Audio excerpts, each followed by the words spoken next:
اللہم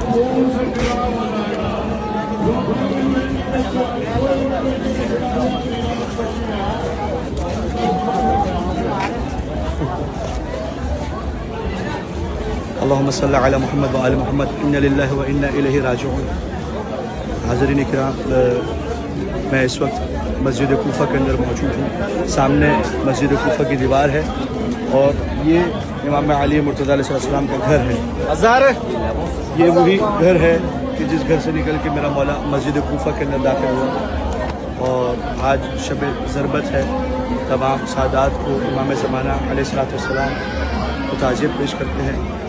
پروردگار جتنے بھی مومن و مومنات اپنے وطن میں تڑپ رہے ہیں مقدس مقامات کی زیارت کے لیے، آنے والے سب کو اسی سال اس زیارت نصیب فرمائے، اور جتنے بھی مومن و مومنات مشکلات میں گرفتار ہیں سب کی مشکلات کو دور فرمائے، اور جو بے اولاد ہیں ان کو اولاد صالح، اولاد نرینہ، اولاد کثیر، اور خاص طور پہ جتنے بھی مریض ہیں پروردگار سب کو شفا عاجلہ، شفا کاملہ عطا فرمائے۔ اللہم صلی علی محمد۔